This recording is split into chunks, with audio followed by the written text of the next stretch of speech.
Easy seat mga ka-GM. For today's video, you will be feeling fit and fat-free. Halina't sabayan nyo kung mag-exercise without hesitation. Para saan nga ba ito? Oh no. Exercising is not just giving you body pain but also helps you to be physically fit. Stretching helps increase range of motion and reduces stiffness. It also helps prevent injuries by increasing blood flow and reducing muscle tension. So ano pang hinihintay nyo? Tayo na't mag-stretch. Huwag puro landi dyan. Charis!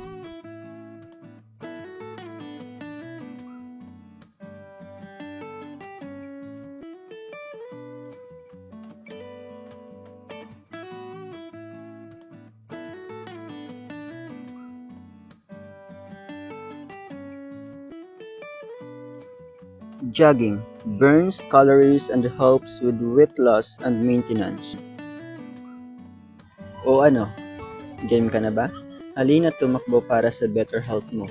Hindi yung puro higa ka na lang nag-aantay sa chat niyang hindi pala totoo. Slide sprint is a type of sprinting exercise where you start in a stationary position then explosively drive one foot forward while keeping the other foot in contact with the ground. It develops strength and endurance in the legs. It also improves speed and acceleration. Physical fitness activities gives you the opportunity to maintain your body as healthy, but wasting your time to a wrong person only gives you heartache and emotional damage. So that focus on improving your healthy lifestyle and reduce negativity.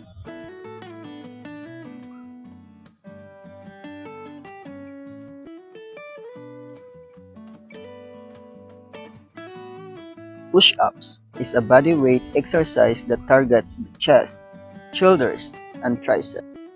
Sabi nga nila, bago ka magmahal ng iba, mahalin mo muna ako, Charis. Mahalin mo muna sarili mo. So now, be active, engage with physical fitness activities.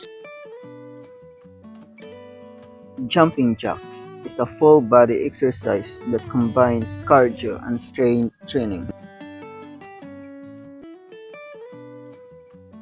Squats builds a strength and endurance in the legs and glutes. It also improves balance and coordination. Let's be fit. Yung swak tayo para sa isa't isa. Cheers!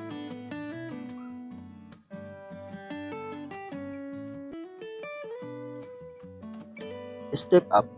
Help maintain range of motion and flexibility in hips, knees, and ankles. I am John Michael de la Cruz Apawan, a first-year student who believes that sweat is our proof of dedication, perseverance, and hard work to be physically fit, starting with doubts that I could not bear it and probably won't do it. However, it gives me hope for change and enlightened my mind to be more active and productive. Just like what Daniel Melson said, you don't get what you wish for, you get what you work for.